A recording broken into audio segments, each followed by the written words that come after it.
Good morning students, I am Aditya Prakash Agrari and now you are watching my channel Aditya Study Point। आज हम लोग class 12 का lecture पढ़ेंगे। ठीक है, ये क्लास 12 का 4th लेसन है। क्या है? संधारित्र परावैद्युतांक। ठीक है, और आप लोग पूरे मन से इस वीडियो को पूरा देखिए और अच्छे से पढ़िए बैठ करके। ठीक, सबसे पहले अपने कॉपी और किताब को ओपन कर लीजिए और उसके बाद मैं जो हेडिंग यहाँ पर बोलता हूँ पढ़ाता हूँ उसका अपने कॉपी में आप लोग अच्छे तरीके से नोट करके और पढ़िए। ठीक, तो इस जो लेक्चर है, ये जो लेसन है, लेक्चर मैंने कहा, ये जो लेसन है इसका हम लोग का जो फर्स्ट हेडिंग हम लोग का बनेगा वो क्या बनेगा? जो वैद्युत धारिता है ये क्या होती है। तो वैद्युत धारिता को पढ़ने के लिए सबसे पहले हम लोग को जानना क्या है कि धारिता होती क्या है। धारिता हम किसे कहते हैं? तो धारिता का मतलब है धारण करने की क्षमता। जो धारिता है ये क्या है? किसी भी चीज़ की जो धारण करने की क्षमता होती है उसे हम क्या कहते हैं? धारिता कहते हैं। ठीक, तो उसी तरह से जो विद्युत धारिता है इसको क्या कहेंगे? किसी भी चालक की धारण करने की क्षमता, आवेश या ऊर्जा को धारण करने की क्षमता को हम क्या कहते हैं? वैद्युत धारिता कहते हैं। वैद्युत धारिता किसे कहते हैं? किसी भी चालक की आवेश या ऊर्जा को धारण करने की क्षमता को हम क्या कहते हैं? वैद्युत धारिता कहते हैं। ठीक, क्या कहते हैं? वैद्युत धारिता। नेक्स्ट, चल, तो इसको हम प्रदर्शित किससे करते हैं? इसको हम प्रदर्शित सी से करते हैं। ठीक है, कोई दिक्कत है क्या? चलो, इसको हम प्रदर्शित सी से करते हैं। ठीक, तो मान लो मैंने कहा ना कि धारण करने की क्षमता होती है। मान लो हमने ये कोई चालक ले लिया। ठीक है, चालक गोला है ये कोई। ठीक है, और इसको अगर हम आवेश, अगर इस पे आवेश इस समय कुछ नहीं है, इस पे इस समय आवेश कुछ नहीं है, इसको हम आवेश देते हैं तो सबसे पहले इसका आवेश 0 था। सबसे पहले इसका आवेश कितना था? 0 था। इसको हमने आवेश Q दे दिया। मार्कर नहीं सही चल रहा।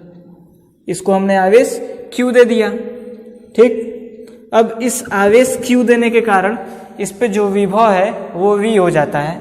ठीक है, इस पे जो विभव है वो V हो जाता है। क्या हो जाता है? V। विभव भी पहले शून्य था, वो भी V हो जाता है। क्यों हुआ है? क्योंकि हम इसे Q आवेश दे दिए हैं। ठीक, इसलिए विभव V हो गया। तो ये इससे हमको पता क्या चल रहा है? हमने Q बढ़ाया तभी तो V हमको मिला। अगर हम आवेश इसको नहीं देते तो विभव हमको मिलता? विभव हमको नहीं मिलता। यानी हमने आवेश दिया तो विभव मिला। Q इज प्रोपोर्शनल टू हो जाएगा V के। कैसे हुआ है भाई? आवेश बढ़ा तो V भी बढ़ा, V बढ़ गया। आवेश बढ़ा तो विभव बढ़ा, इसलिए आवेश प्रोपोर्शनल टू होगा विभव के, यानी Q is proportional to V। ठीक, अब ये प्रोपोर्शनल का जो चिन्ह है इसको हटाने के लिए एक हम यहाँ पर क्या लगाते हैं? नियतांक लगाते हैं। तो Q इज इक्वल टू हो जाएगा C इंटू V। ठीक, Q is equal to C into V। यहाँ पर C क्या है? यही क्या है? विद्युत धारिता है। इसे ही हम कहते हैं विद्युत धारिता। ठीक, समझ में आ रहा है? समझ पा रहे हो? अगर समझ पा रहे हो तो समझो। ठीक है, ये जो C है इसे हम क्या कहते हैं? विद्युत धारिता। क्या कहते हैं? विद्युत धारिता। इसी C को अगर हम C इज इक्वल टू अगर हम निकालें तो, अगर हम C अगर निकालें तो क्या हो जाएगा? तो अक्षांतर कर दो, कुछ नहीं करना है। C is equal to Q upon में V। क्या आ गया? वैद्युत धारिता का सूत्र आ गया। ठीक, C is equal to Q upon V। इसे मिटा दूं इधर का, कोई सुंदर लग भी नहीं रहा है और झूठी में पड़ा हुआ है, इसे हम मिटा देते हैं। ठीक, ये भी मिटा देते हैं, थोड़ा अच्छे से ऊपर लिख देते हैं ताकि आप लोग नोट कर लें। ठीक है, Q is proportional to V। रुको, चलो, Q is equal to V proportional to है, इज इक्वल टू नहीं है, तो Q is equal to C into V। C is equal to क्या आ जाएगा? Q अपॉन में V। अब ये जो V है ये विभव है, अगर हम यहाँ पर विभव 1 वोल्ट अगर हम कर दें, V is equal to 1 volt, अगर हम इतना अगर हम कर दें तो हमें क्या मिल जाएगा, C is equal to Q। ठीक, हमको यहाँ पर क्या मिल गया, C is equal to Q मिल गया। तो इससे हम क्या कह सकते हैं, इससे हम कह सकते हैं कि किसी चालक का विभव 1 वोल्ट अगर कर दें, क्या कर दें, किसी चालक का विभव 1 वोल्ट अगर हम कर दें तो जो विद्युत धारिता है वो बराबर किसके हो जाएगी, आवेश के। ठीक है, अगर हम किसी चालक को 1 वोल्ट कर दें, या फिर ये भी बोल सकते हो कि किसी चालक का विभव 1 वोल्ट बढ़ाने के लिए जो आवश्यक आवेश की मात्रा होती है उसे हम क्या कहते हैं, विद्युत विभव कहते हैं। ठीक है, ये वाला जो मैंने डिफिनीशन बोला है ये एकदम अच्छा डिफिनीशन है और इसे आप अपने बोर्ड एग्जाम में लिख सकते हो। ठीक है, अगर क्वेश्चन आए तो आप ऐसे ही लिखना कि किसी भी चालक का विभव 1 वोल्ट बढ़ाने के लिए जो आवश्यक आवेश की मात्रा होती है, जैसे 1 वोल्ट बढ़ाना है तो उसमें हमको आवेश कितना देना पड़ेगा। ठीक है, वही है आवश्यक आवेश की मात्रा को हम क्या कहते हैं, विद्युत धारिता, विद्युत धारिता कहते हैं। ठीक है, अब विद्युत धारिता होती क्या है भाई, ये अदिश राशि होती है। ठीक, फर्स्ट ये हो गया, सेकंड पर ये है, ये थर्ड। ठीक, थर्ड नंबर डाल करके लिखो, ये अदिश राशि है। समझो क्या है, कैसे अदिश राशि है। मैंने बताया कि धारण करने की क्षमता को क्या कहते हैं, धारिता कहते हैं। तो विद्युत धारिता भी क्षमता है एक प्रकार की, एक प्रकार की क्या है, ये क्षमता है।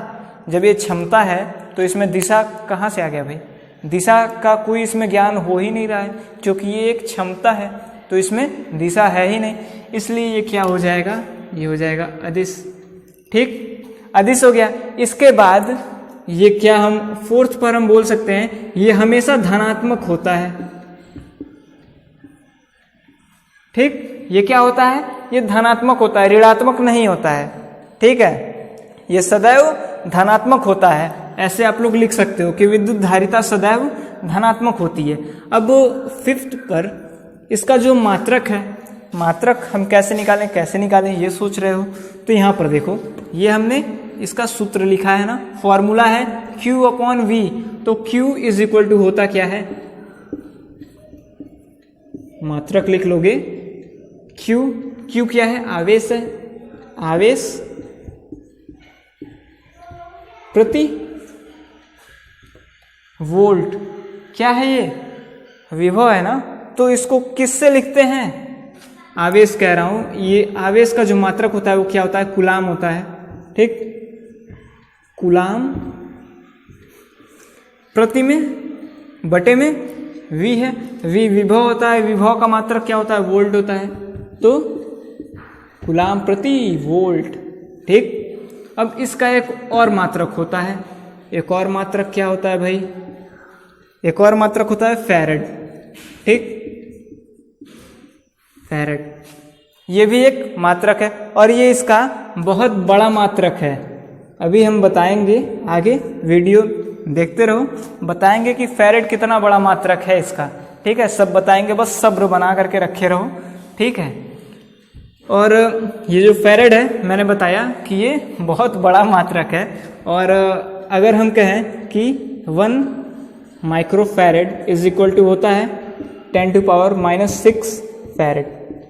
ठीक, 1 पिकोफैरेड इज इक्वल टू होता है 10 के पावर कितना, 12 फैरेड। ठीक, और 1 नैनोफैरेड इज इक्वल टू होता है 10⁻⁹ फैरेड। ठीक, इतनी बातें क्लियर हुई, इसको नोट कर लीजिएगा आप लोग। ठीक है, ये स्मॉल n लिख सकते हो, स्मॉल n। ठीक, स्मॉल p स्मॉल n। ठीक है, जैसे यहाँ पर म्यू बनाया उसी तरह से यहाँ पर p है, p पिको होता है, और n जो है स्मॉल n हमने बनाया है, ये नैनो होता है। और यहाँ पर ये क्या है, फैरेड है, फैराडे नहीं फैरेड। ठीक, कई लोग फैराडे फैराडे बोलते हो, फैराडे नहीं होता है, फैरेड होता है। इतना आप लोग नोट कर लो तो आगे बढ़ते हैं हम। ठीक है, उसके बाद ये जो फैरेड है बताएंगे कि इसकी औकात क्या है, ठीक, औकात तो इसकी बहुत ज़्यादा है, बस जानने की ज़रूरत है। नोट करो पहले इसको, अपने कॉपी में सुंदर तरीके से पूरा लिख करके नोट करो, क्योंकि उसे आप लोग को बोर्ड एग्ज़ाम में भी लिखना है। और नोट्स एकदम सुंदर तरीके से बनाना चाहिए ताकि याद करने में भी आसानी हो। उसको जब दोबारा पढ़ो तो आपके मन में एक अलग सी फीलिंग आए कि हाँ मैं पढ़ रहा हूँ, ये चीज़ मैं पढ़ा हूँ, मैं जो जो चीज़ें बोल रहा हूँ, अगर आपको लगता है कि उसमें से आप कुछ भूल सकते हो तो आप उसे भी उसमें नोट कर लीजिए। ठीक, तो जैसे जैसे आप उसको पढ़ते जाओगे, मान लो ये मेरा नोट्स है, इसमें मैंने अगर पढ़ा तो तुरंत अगर मैं एक लाइन पढ़ूंगा तो याद आ जाएगा कि हाँ ये सर ने मुझे ऐसे बताया था, तो तुरंत वो सारी चीज़ें फिर से नए तरीके से आपको याद आ जाएगी। इसीलिए मैं कह रहा हूँ कि एकदम सुंदर तरीके से, चूँकि मेरी राइटिंग उतनी अच्छी नहीं है, ठीक, आप लोग जो भी नोट्स बनाइए एकदम अच्छे तरीके से बनाइए, सुंदर तरीके से। ठीक है, चलो इसको मिटाते हैं। इसको मिटाने से पहले सबसे पहले आप लोग ये भी जान जाइए, एक 6वें नंबर पर, ये 5वां है ना, 6वें नंबर पर आप लोग इसका वीमा जान जाइए। वीमा क्या होता है? इसका हमने मात्रक लिखा है कूलाम प्रति वोल्ट। ठीक, Q अपॉन में V है तो हमने लिखा Q अपॉन में V इज इक्वल टू क्या होता है? W upon Q। तो W अपॉन में Q है, ये Q है, ये ऊपर चला जाएगा। इतनी बातें आप लोग समझ रहे होंगे। ये जब ऊपर जाएगा तो यहाँ पर स्क्वायर हो जाएगा, Q into Q is equal to Q square. समझ में आया ना? तो इसका हम लोग मात्रक क्या लिख सकते हैं? मात्रक कह रहा हूँ, वीमा क्या लिख सकते हैं? Q का जो वीमा होता है, Q का वीमा कितना होता है? आप लोग खुद से बोलते रहो। ठीक, मैं लिख रहा हूँ A पे 2 T पे 2, AT होता है लेकिन यहाँ पर स्क्वायर है इसलिए A पे 2 T पे 2। ठीक, यहाँ पर नीचे W कार्य का वीमा क्या होता है? M L2 T पे -2। अब इसको जब सॉल्व करोगे, इसको ऊपर ले जाओ तो आ क्या जाएगा? यहाँ पर M पे -1, ये ऊपर जाएगा, -1 हो जाएगा। L है, L पे -2, L पे -2, T है, T पे -2 है, जब ये ऊपर जाएगा तो +2 हो जाएगा, तो T पे हो जाएगा 4, क्योंकि यहाँ पर पहले से 2 है। ये भी जब ऊपर जाएगा तो माइनस से प्लस हो जाएगा, दोनों जुड़ जाएगा, 4 हो जाएगा। और A पे 2, यह आ जाएगा अपना बीमा, अपना नहीं इसका बीमा। ठीक, C का वीमा आ जाएगा। इतना क्लियर हो गया? क्लियर अगर हो पा रहा है तो मिटाते हैं, इसे मिटा दे रहे हैं भाई, सुंदर तरीके से तुम लोग नोट कर लो बस। अब इसके बाद हम लोग को पढ़ना है जो धारिता होती है, धारिता किस किस चीज़ पर निर्भर नहीं करती है, यानी किन किन चीज़ों पर निर्भर नहीं करती है। तो फर्स्ट पर, ये आवेश पर निर्भर नहीं करती है, ये फर्स्ट है। धारिता आवेश पर निर्भर नहीं करती है, ये आप लोग को एक सेंटेंस बना करके लिखना है, बट मैं ऐसे बता रहा हूँ। ठीक है, लंबा चौड़ा लिखूंगा तो समय भी लगेगा और आप लोग का झूठी में समय जाएगा। इससे बढ़िया है कि ऐसे मैं कर देता हूँ। दूसरा, ये विभव पर भी क्या कहा जाता है? निर्भर नहीं है। ठीक है, जब आवेश पर निर्भर नहीं है तो Q इज इक्वल टू मैं कह रहा हूँ, ये Q is proportional to V था, यानी जब Q पर नहीं है तो V पर कैसे हो जाएगा, इसलिए V पर भी नहीं होगा। और थर्ड पर क्या है? थर्ड पर U किसे कहते हैं? जो चालक की विद्युत स्थितिज ऊर्जा होती है। ठीक, चालक की क्या है? विद्युत स्थितिज ऊर्जा पर भी निर्भर नहीं करती है। ठीक है, विद्युत स्थितिज ऊर्जा पर भी निर्भर नहीं करती है। अब किस किस चीज़ों पर धारिता जो है निर्भर करती है? किस पर करती है? फर्स्ट पर जो चालक का क्षेत्रफल है। ठीक, चालक का क्षेत्रफल, ए यानी क्षेत्रफल। ठीक है, उसे ए से प्रदर्शित करते हैं। दूसरा क्या है? जो माध्यम है, चालक का जो माध्यम है ये उस पर भी निर्भर करता है। सारी चीज़ें आपको आगे बताई जाएंगी। ठीक है, कोई सोचने की ज़रूरत नहीं है कि कैसे इस पर नहीं करता, इस पर करता है। ये सारी चीज़ें आपको आगे आते आते मिल जाएंगी। ठीक है, थर्ड पर क्या कह सकते हो, जो चालक है समीप अपने समीप किसी दूसरे चालक पर निर्भर करती है। ठीक है, इसके समीप अगर कोई दूसरा चालक अगर रख देते हैं तो ये उस पर भी निर्भर करती है। ठीक, आप लोग ऐसे मत बनाना, आप लोग अच्छे से सेंटेंस बना करके लिखना। ठीक है, जो मैं बोल रहा हूँ उसको आप लोग लिखिएगा। अब पृथ्वी का जो धारिता है वो कितना होता है, ये अगर हमको बताना है तो, या फिर उसके पहले कोई और हेडिंग पढ़ते हैं, उसके बाद चलेंगे पृथ्वी की धारिता की ओर। ठीक है, वो अभी बहुत दूर है, चलो इसको पहले नोट कर लो। इसके बाद हम लोग क्या पढ़ते हैं, इसके बाद हम पढ़ते हैं विलगित गोलीय चालक की धारिता।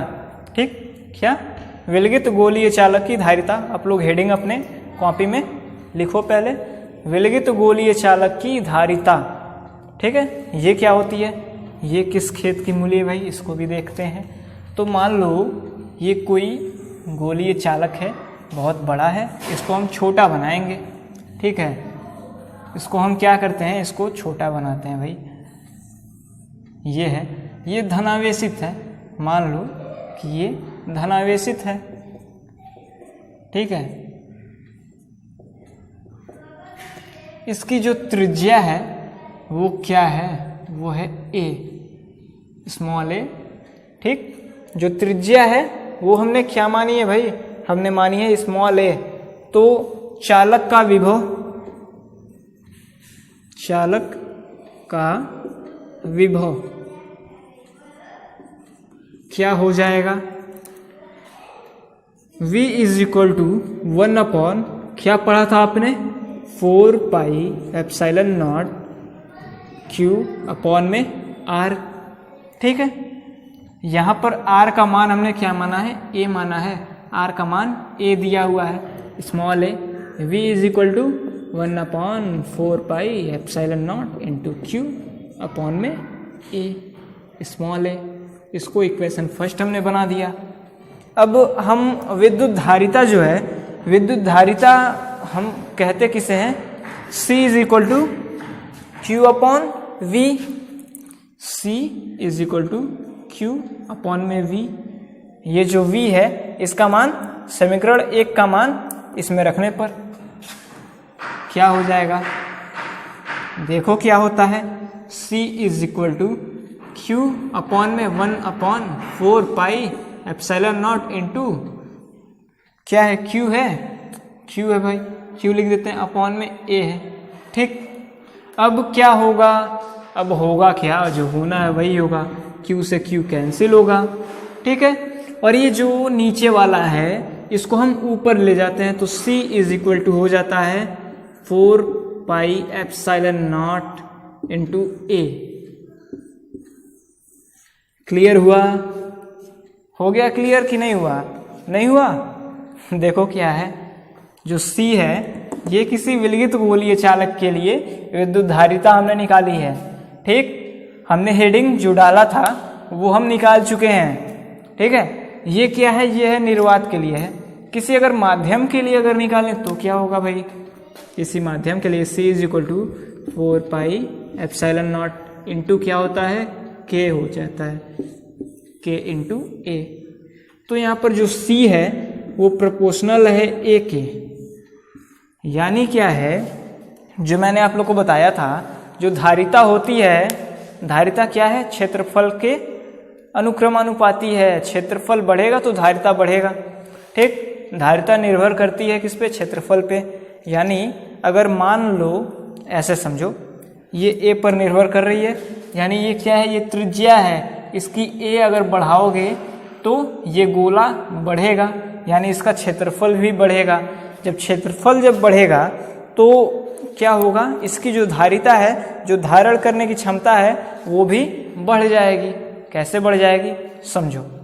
मान लो कि आप अगर पतले दुबले हो, ठीक है, मान लो जैसे भी हो आप, इस समय जैसे भी हो, आप अगर 2 रोटी, 1 रोटी जो भी खाते हो, मान लो आप 3 रोटी खाते हो। ठीक खाते नहीं होगे, 3 रोटी मान लो आप खा लेते हो।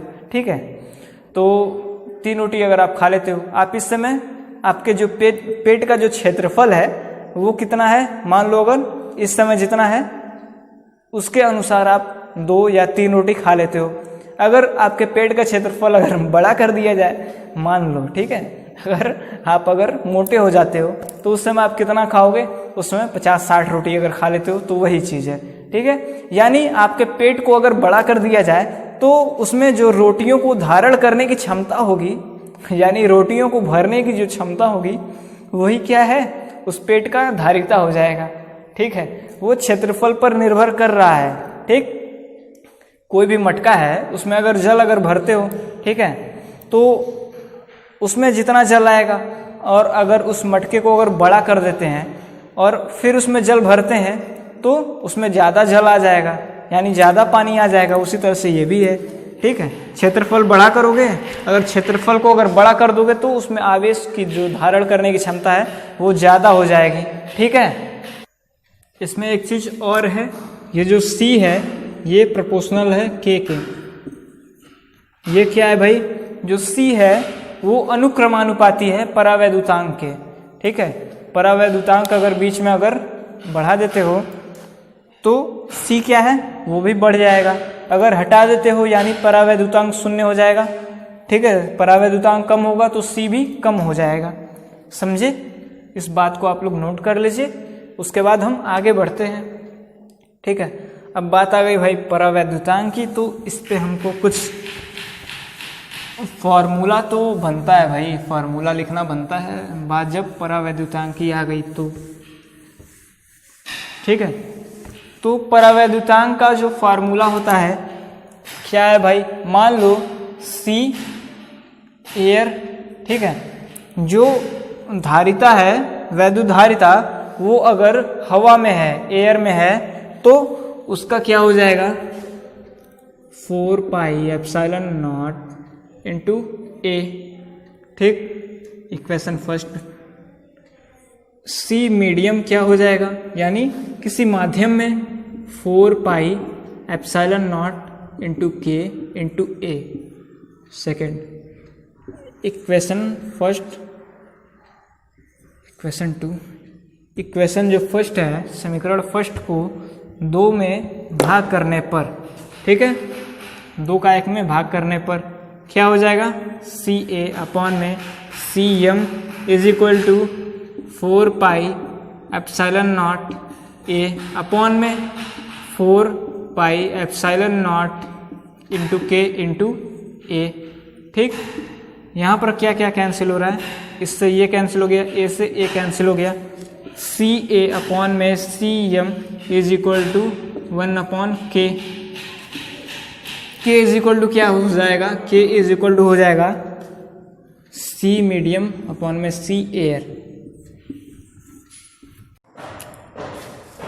एक नोट पॉइंट डाल लो, ये नोट, ठीक। क्या है?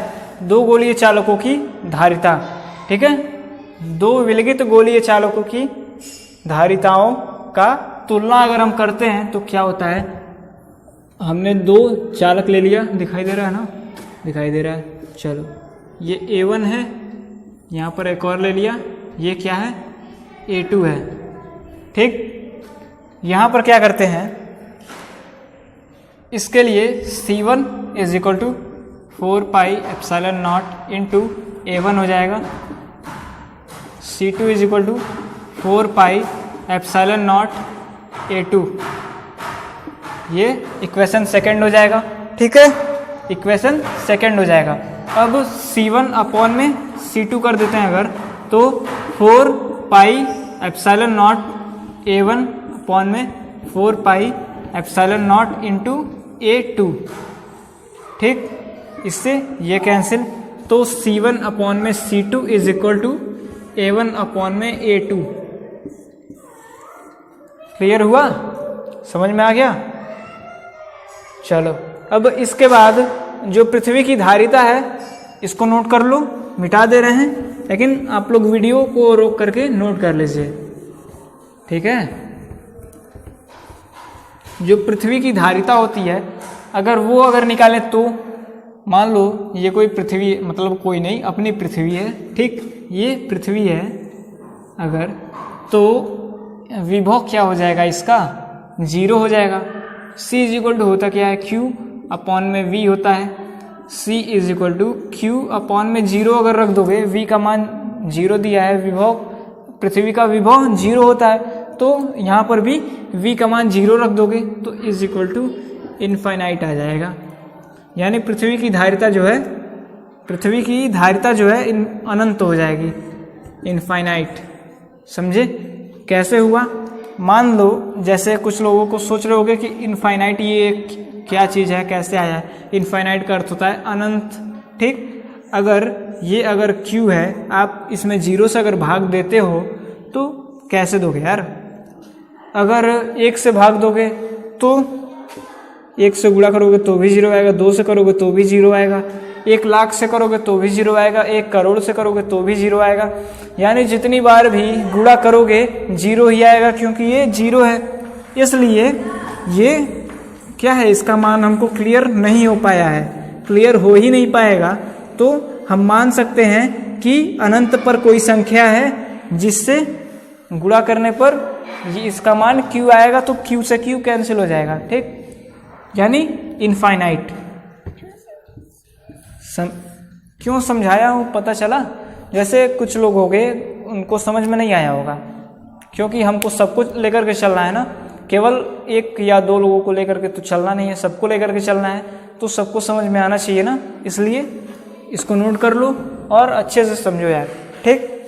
बैठ करके आराम से, किसी भी प्रकार का आपको दिक्कत है नहीं।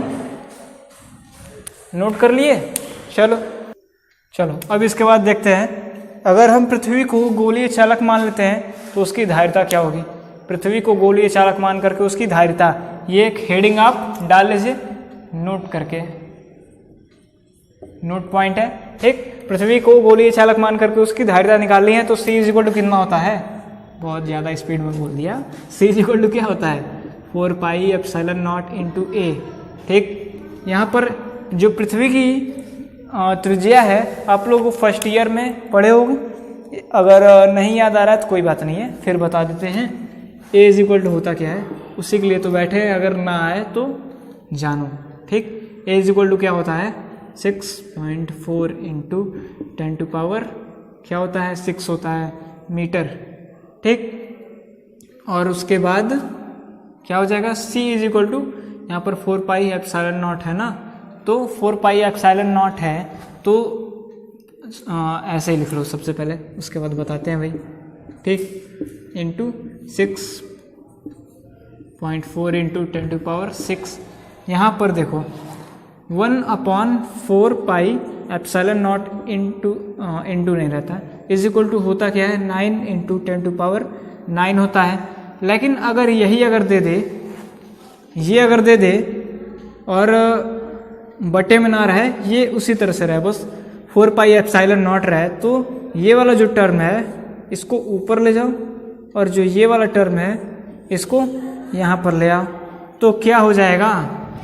4 pi epsilon naught is equal to हो जाएगा 1/9 इंटू 10 टू पावर 9। क्लियर हुआ? हो पाया क्लियर? तो यहाँ पर भी वही लिख देंगे, 9 into 10 to power 9 into 6.4 into 10 to power क्या लिख दें? 6, ठीक। 6 is equal to C is equal to 1/9 into 10 to power 9।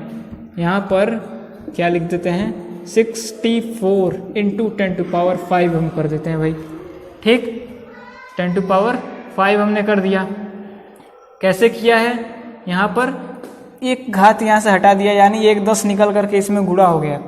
जब गुणा हो गया तो इससे जब काटोगे कितनी बार में कट जाएगा? C इज इक्वल टू कितनी बार में कटेगा?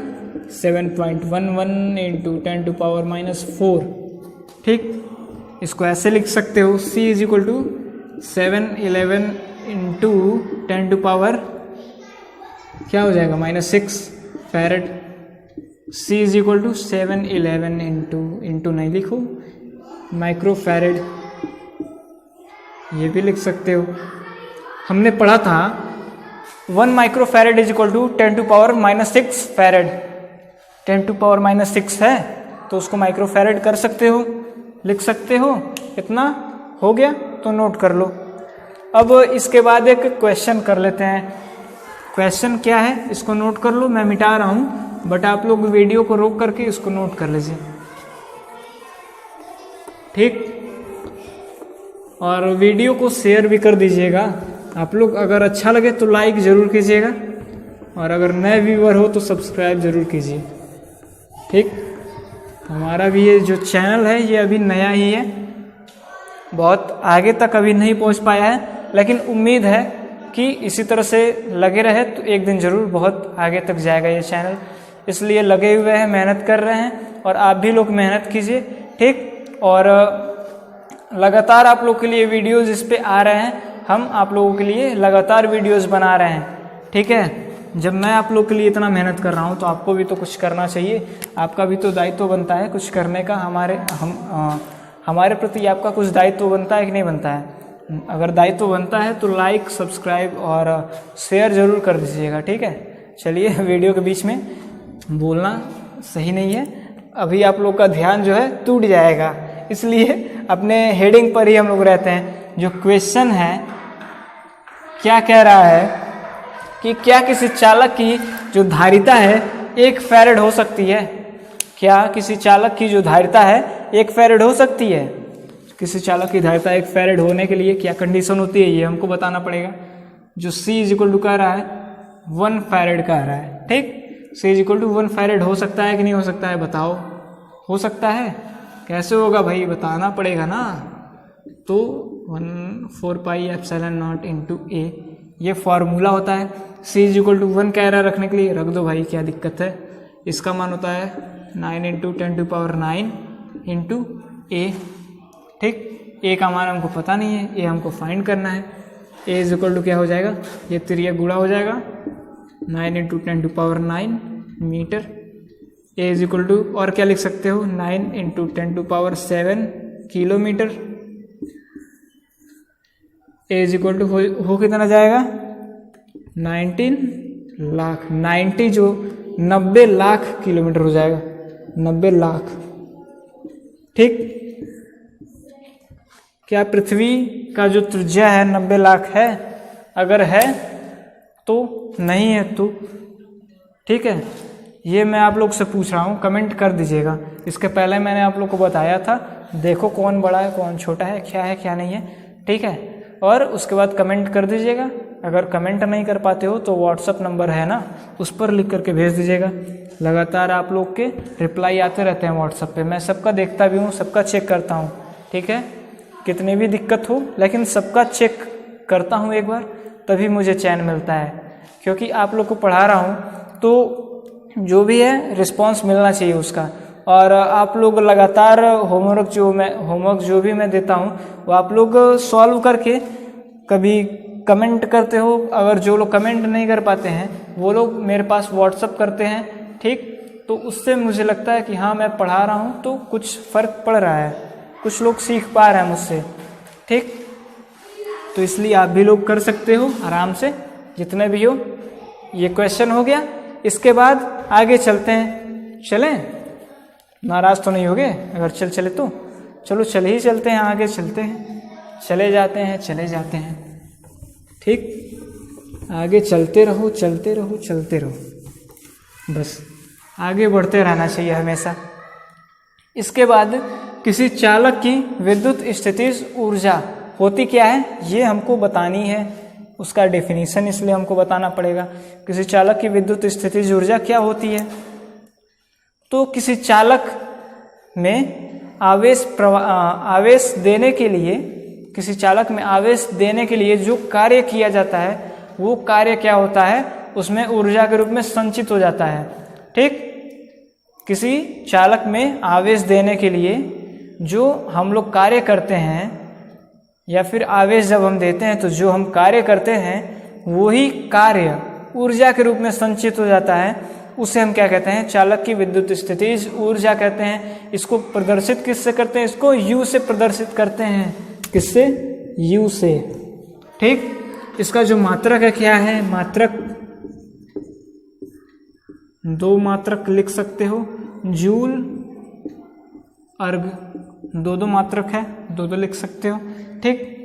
अब 1 electron volt is equal to क्या होता है, आप लोग को पता होगा, 1 इंटू 6, 1 इंटू कह रहा हूँ 1.6, हाँ, into 10 to power minus 19 joule, ठीक, 19 जूल, मतलब 1.6 into 10 to power minus 19 joule.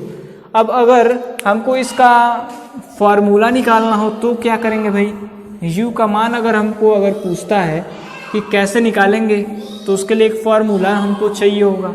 Formula कैसे निकालेंगे, फार्मूले को हमको निगमन करना पड़ेगा, उसका डेराइव हमको करना पड़ेगा उसको, तभी तो निकालोगे। डेरिवेशन उसका क्या है, देखो, मान लो ये कोई चालक है, इसको अगर हम आवेश देते हैं तो पहले इसका आवेश 0 है, आवेश हमने दिया Q, तो Q आवेश देने के कारण इसका विभव जो था 0 था वो V हो जाता है, Q आवेश के कारण विभव V हो गया, ठीक। तो क्या हुआ भाई, और चलो या फिर इसी तरह से, ठीक है, उसका विभव V हो गया। तो जो औसत विभव है, औसत विभव वो क्या हो जाएगा, चालक की औसत विभव क्या हो जाएगी भाई, औसत विभव इज इक्वल टू 0 था पहले, लास्ट में V हो गया है, अपॉन में 2, V अपॉन 2 हो गया। C इज इक्वल टू होता क्या है, Q अपॉन V, ठीक। तो Q इज इक्वल टू क्या हो जाएगा, C इंटू V हो जाएगा। Q is equal to C, या फिर इसको मत लो, गंदी बात, इसको नहीं लेना चाहिए, हाँ, ठीक। हमको निकालना क्या है, ऊर्जा नहीं निकालना है, हमको ऊर्जा निकालना है, तो उसके लिए जो कार्य है वही तो ऊर्जा के रूप में संचित होता है, तो हमको कार्य निकालना पड़ेगा, कार्य।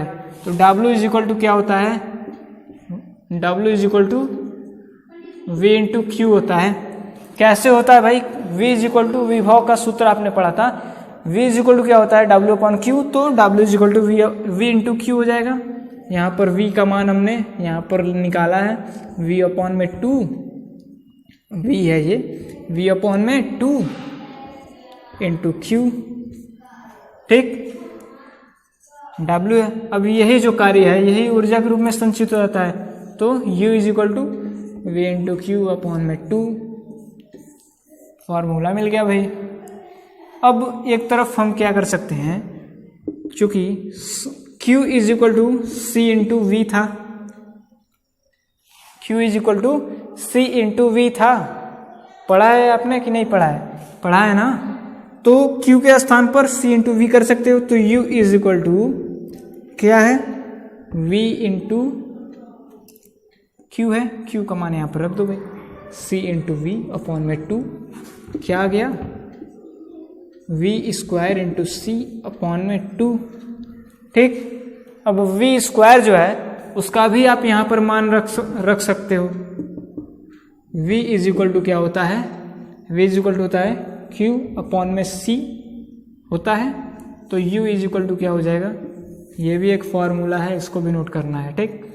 U इज इक्वल टू क्या हो जाएगा, U इज इक्वल टू हो जाएगा, चूंकि यहाँ पर स्क्वायर है ना, स्क्वायर है, तो यहाँ पर Q स्क्वायर अपॉन में C का स्क्वायर इंटू C बटे में 2, एक स्क्वायर से C कैंसिल, यहाँ पर आ गया कितना, Q स्क्वायर अपॉन में 2C,